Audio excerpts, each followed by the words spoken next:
Okay, this is what I mean about being guitar specific. So we've had Danny's solo, he's ending on a, and then the 4.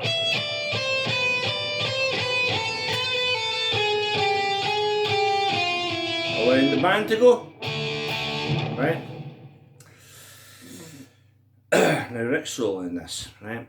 It's got a lot of echo. Now normally today we would use a delay pedal, or you might have a multi-effects processor or something like this.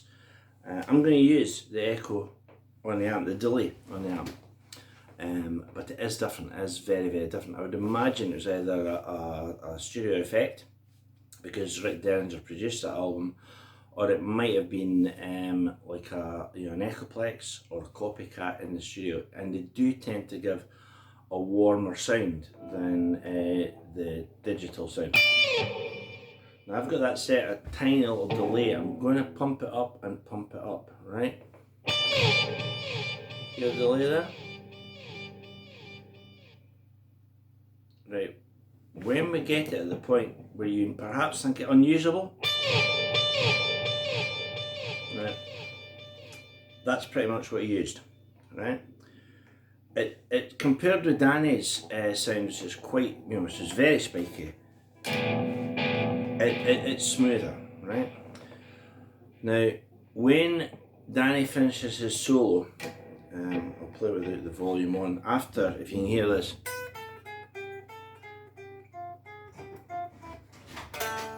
and the band hit that D chord, that's a bumping you just heard, that was just a postman, right? So the band hit the first chord, and Rick comes in. Now you can take the tone down as well if you want to make it even more, if you want to emphasise the echo even more.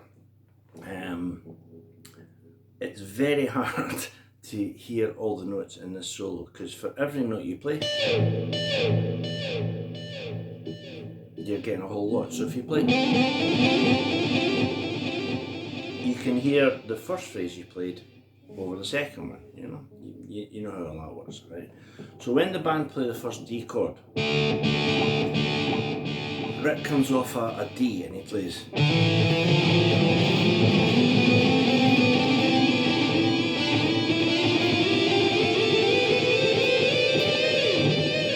Right?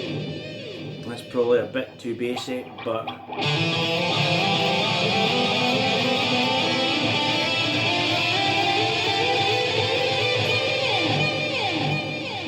that's the phrase. So again, we're playing this Dorian mode, and we're coming off a D.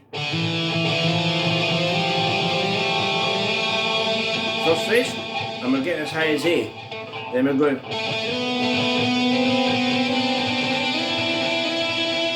up to E. Then we're coming off E. Right, and then the Dorian note, and then C, D. Now, it's slightly more complicated than that, because Rick plays a lot of that climb in octaves. So, the A bit, for example, what you hear is, so you hear him,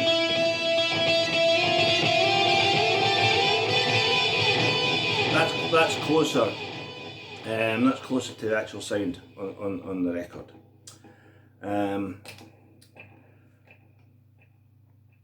After that, there's what I would describe technically as a lot of notes, right? Now, I've played this line over the last couple of weeks a few ways. We're looking to get to the 9th, so we're coming off that phrase.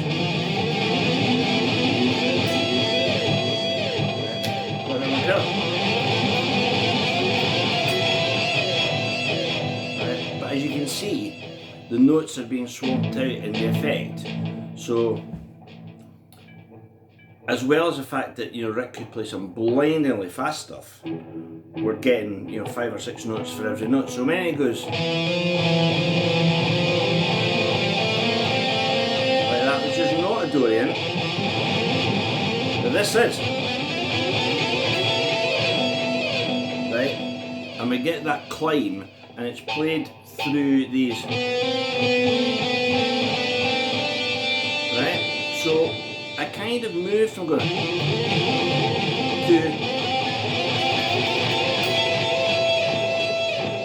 and again, as soon as it stops on the 9th E, you hear that ping, ping, ping, ping, ping, ping, right? He then plays.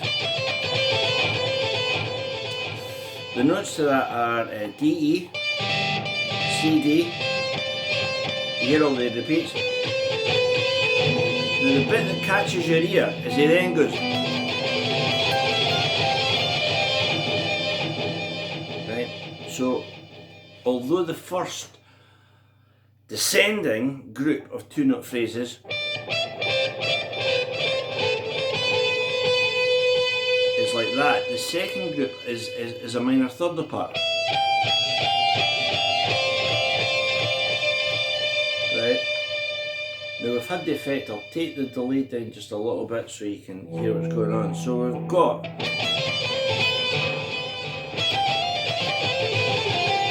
he plays that, right? And then he goes all the way down. So we've got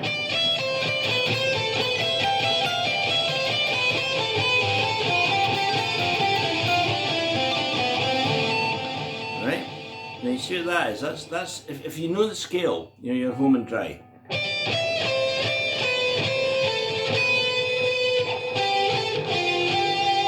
And then start on the G, go G A, F G. Sorry. And now we're looking for a G note. And that bit, I don't know if we just hear the delays more, but you hear like that. So you hear the G repeat. And then Rick plays that phrase 8 times. It's G to it's A to G. As I've said on quite a lot of occasions, you make it fight. You know, like Billy Gibbons would, or you can go right, kneel at the end of the solo.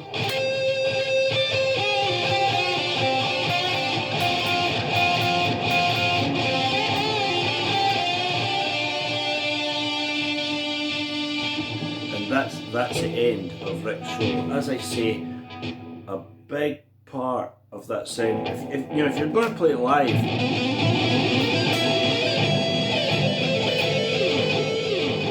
I would play it like that. You know, just with a ton of these repeating echoes, because it's fabulous playing. It's incredible playing, but it's also an effect, and it comes right after Danny's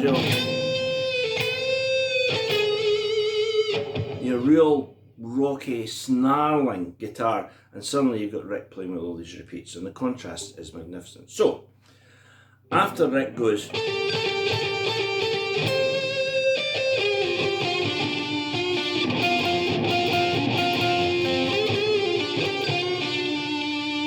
covered this next bit before, but I'll do it again. So Rick ends on a D, and Danny plays G, A, G, and then, so that's like the 3 high notes of a D minor chord, and then C to D. That's the vibrato I would say to go for Danny.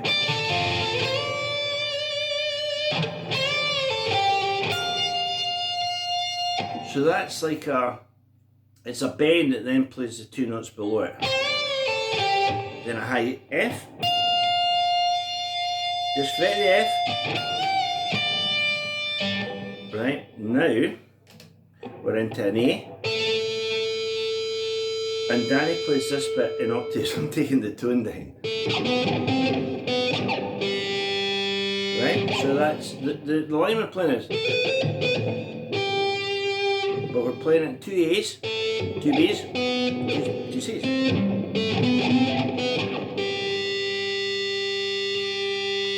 And then the final phrase, and Danny goes.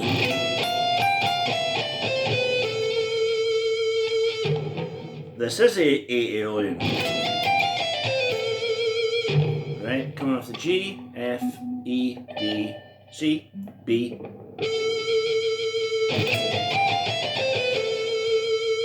And then he plays.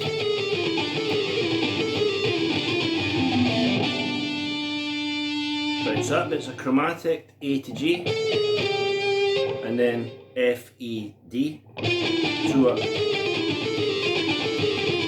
and then F, E, D, and then C, B, A, and then the last note, right, and of course the band by this time have played the whole backing and their back ten. And then there's a kind of Hendrixy bit. This is the tail out where they go.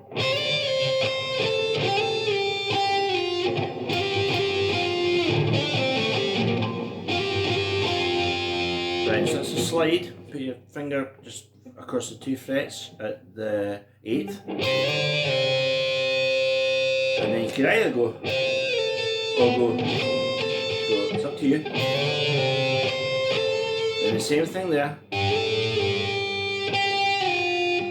And then, so we fret F and C, and we hammer on to G and D. And then a 5-note scale.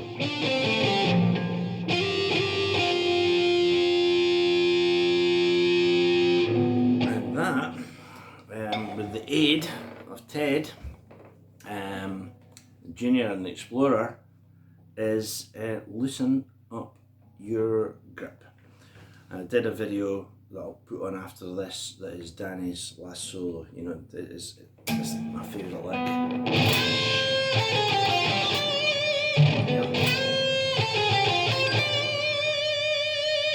You know. So there we go, loosen up your grip.